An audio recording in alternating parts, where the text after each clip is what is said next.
Hello, hello မင်္ဂလာပါဒီနေ့ပြောမယ့်အကြောင်းအရာလေးကတော့မနေ့ကပြောထားတဲ့အကြောင်းအရာကိုဆက်ပြီးတော့အခြေခံပြန်ရှင်းပြမယ့်ဗီဒီယိုဖိုင်လေးပေါ့နော်ပထမဆုံးမေးထားတာကယုံကြည်မှုအပြည့်အဝရှိခြင်းနော်နံပါတ်2ကတော့ကျမ်းမာခြင်းနံပါတ်3ကတော့ကြိုးစားအားထုတ်မှုရှိခြင်းနံပါတ်4ကတော့ရိုးသားမှုရှိခြင်းနဲ့ကောက်ကျစ်စင်လည်မှုမရှိခြင်းရိုးသားမှုရှိရမယ်ကောက်ကျစ်စင်လည်မှု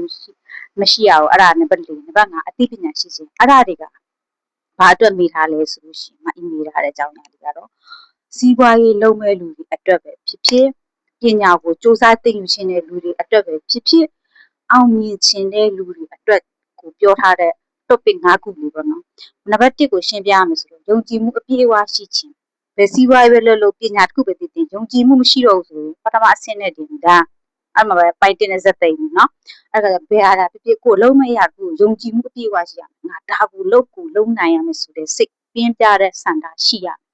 အဲ့ဒါရှိမှပဲယုံကြည်မှုရှိမှပဲကိုလုံးမဲ့အရာမှန်သမျှကိုကြိုးစားနဲ့အောင်မြင်အောင်လုပ်နိုင်နံပါတ်2အဲ့ဒါလည်းအရေးကြီးတာပဲကျမ်းမာခြင်းနံပါတ်2ကျမ်းမာနေမှလူတရားအလုပ်လုပ်နိုင်ပါလေကိုဖြစ်ချင်တဲ့အရာတွေကိုလုပ်ချင်တဲ့အရာတွေကိုရဲ့ဆန္ဒတွေကိုအကောင့်တွေပေါ်ဆောင်နိုင်မှာမကျမ်းမာတဲ့လူတရားကိုမြထားဖြစ်ချင်တယ်မြထားလုပ်လိုက်ဆိုတော့သူလုပ်နိုင်မှာမဟုတ်တာကျမ်းမာရေးဒီအဓိကတဲ့အဲ့ဒီတော့နံပါတ်2လည်းအရေးကြီးတယ်နော်နံပါတ်3စူးစမ်းအားထုတ်မှုရှိခြင်းစူးစမ်းအားထုတ်မှုရှိရမယ်လူတရားစူးစမ်းအားထုတ်မှုမရှိဘဲနဲ့အောင်မြင်မှုဆိုတာဘလို့မှမလာသူ့ဘဝမှာအောင်မြင်မှုဆိုတာဘလို့မှအောင်မြင်မှုနဲ့သူနဲ့ဝေးကြီးပဲတရားတလန်းတန်တလန်းဖြစ်သွားမယ်နော်စူးစမ်းအားထုတ်မှုရှိရမယ်စူးစမ်းအားထုတ်မှုရှိလို့ရှိရင်ဘယ်အရာမှမဆိုပညာသင်တာဖြစ်ဖြစ်စီးပွားရေးလုပ်တာဖြစ်ဖြစ်လူပုံဝင်ခြင်းမှာစူးစမ်းအားထုတ်မှုမရှိသူကဘလို့မှအောင်မြင်နိုင်မဲ့လူမဟုတ်ဘူးတဲ့နံပါတ်3ရိုးသားမှုရှိခြင်းဆိုကိုလုပ်တဲ့အရာကကိုကတက်မြောက်နေပြီလားဒီပညာတစ်ခုကိုငါမလို့ဆိုရင်ကိုလုပ်တဲ့စီးပွားရေးအောင်မြင်နေပြီလားမအောင်မြင်ဘူးလားကိုသင်တဲ့ပညာ